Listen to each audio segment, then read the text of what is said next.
Hello and welcome to Pock and Rob.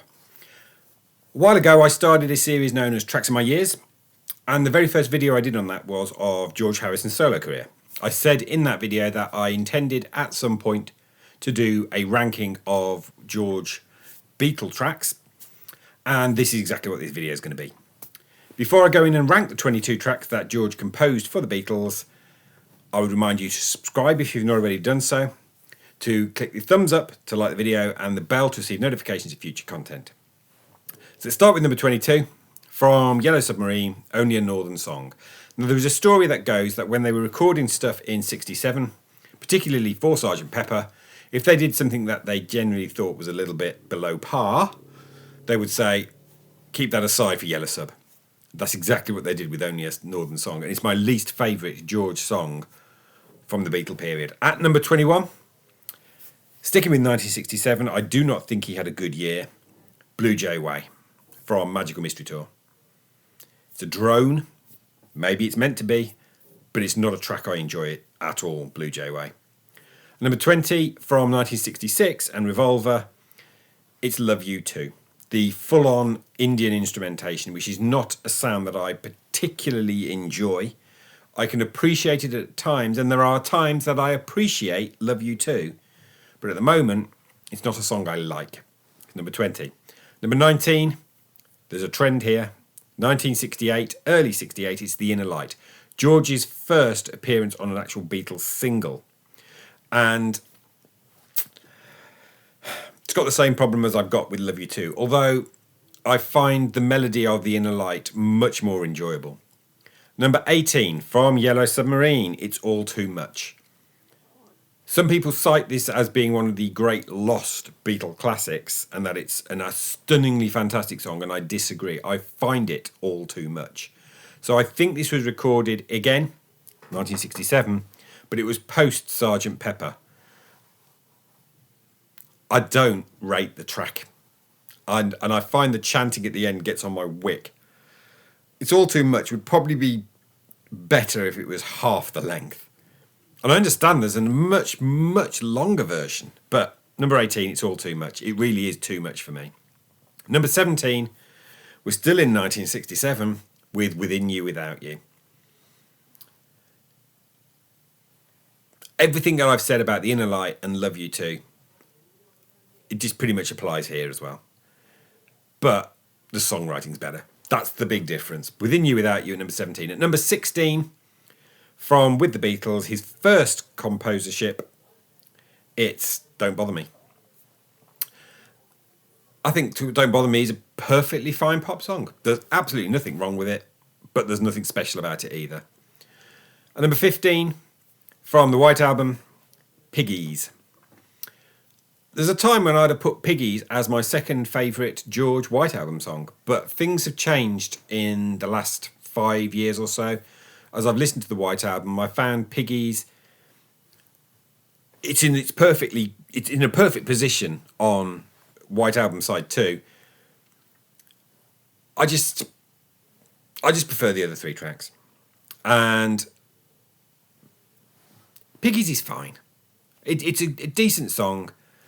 It didn't make it onto my condensed White Album 1-hour disc version, but it was almost there, which shows you that there's been a big step up in songwriting between 67 and 68.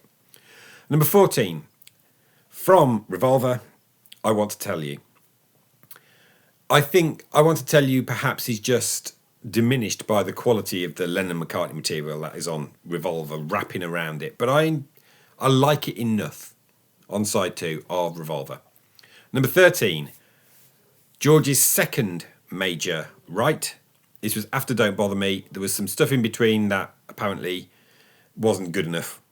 It shows a maturation from Don't Bother Me. It's the burgeoning talent of his songwriting for me. And in an album that I find a fantastically cohesive listen in a way that many other Beatles albums aren't quite.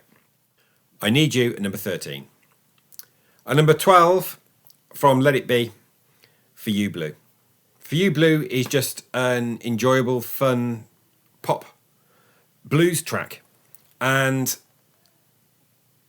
it's light-hearted. It's about Patty, And it's interesting that they were able to do something that sounds like they were having as much fun as they clearly were, not long after, a few days before, he'd quit the band and written Wah Wah. Number 11, a track that not long ago would have been down in the 20s probably. Long, Long, Long from side 3 of the White Album. I used to find it too quiet and a bit too boring, but I now appreciate it and like it far more. I now understand perhaps its presence where it is on the record, coming straight after Helter Skelter. After that noise assault, you kind of need a Long, Long, Long straight afterwards. And so, really quite clever sequencing. Long, Long, Long at number 11. And number 10 from Rubber Soul, If I Needed Someone. Just a great Rubber Soul track. Rubber Soul is just a really solid album, and he was starting to get good at this point. At number 9, the opening track from Revolver, Taxman. A lot of my enjoyment of Taxman, I have to admit, comes from the crazy nutso guitar piece that takes place halfway through and ends the track, but that's Paul. And the iconic bass line, also Paul. But it demonstrates that when Paul could be bothered with George's songs, and he often was eventually, he would put in something that makes them special. And Taxman is a perfect example of that. Number 9. Number 8, the moment of, it's not exactly levity, but lightness on side 4 of the White Album, Savoy Truffle. Apparently about Eric Clapton's fondness for chocolates and the fact they're going to rot his teeth. Savoy Truffle, it's the one, for me, it's the one great track on side 4. Now don't get me wrong, Revolution is a great track, but not Revolution 1. I don't care for it. It's the one track on side 4 that actually made it onto my condensed White Album. Savoy Truffle, number 8. Number 7. This track is the sole saving grace of Phil Spector's involvement with the Beatles. It's I Me Mine. This was recorded by only 3 of them. John had left the band and couldn't be bothered to show up to record it. It's Michael Lindsay Hogg's responsibility for the fact that we've actually got it at all, because I don't think George would have revisited this unhappy period of his life and revisited I Me Mine if it had not been in the Let It Be film. So they had to record a proper version of it. John couldn't be bothered, but the other 3 turned in a brilliant performance, and then Spector turned it into a much longer song by repeating verse 1, what had been recorded. It's the sole reason to justify Spector's involvement.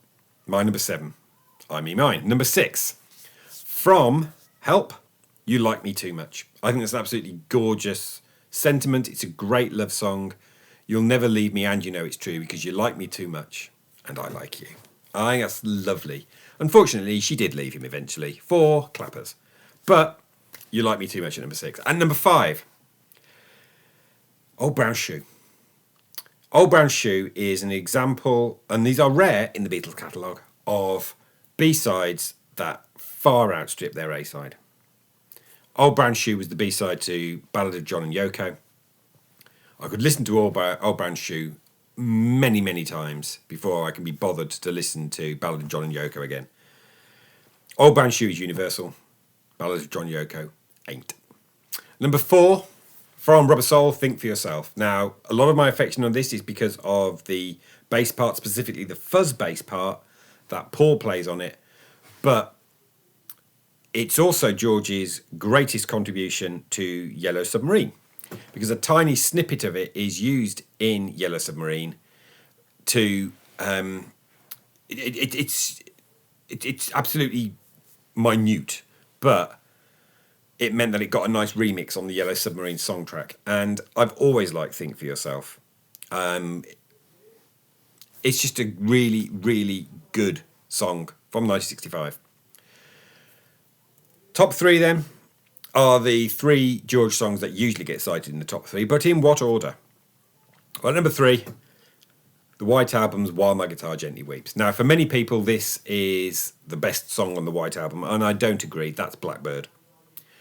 But it's quite possibly the second best. Maybe I'll do a series ranking the tracks of the Beatles albums. I mean, once I've got to the end of the Queen albums, at least. While My Guitar Gently Weeps, they were not bothered about it as a band, and then he brought in Eric Clapton, and they were all on their best behaviour, and they turned in one of the band's best ever performances. They just wish they'd have done that with some other George songs from that period. Like, I love Not Guilty. Not Guilty would be in the top 10 for me. I'd have loved to have heard a proper Beatles version of Sour Milk Sea. Now, I understand Jackie Lomax's version is the Threetles with him singing over the top of it, so it almost is, leaving both tracks from Abbey Road at number 1. Now, Abbey Road is my favourite album of all time, and these tracks have a significant impact on that. And number 2, their most played track on Spotify, Here Comes the Sun. Complicated, at the same time, it's elegant, it's just a great side 2 opener. And I think the Beatles knew they'd got something great on their hands when they played this. Here Comes the Sun at number 2, leaving something, one of my all-time favourite ever Beatles songs at number 1. Nothing else was going to take this spot. It's in my top 10 songs of all time.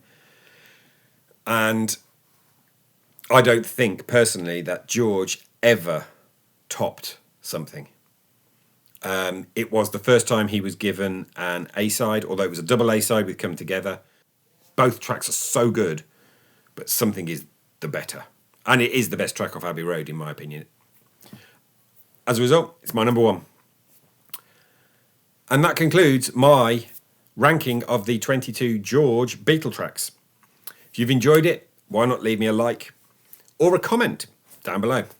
Please remember to subscribe if not already done so, and to click the bell for notifications of future content. I'll be back with another video soon, but until then, thanks for watching.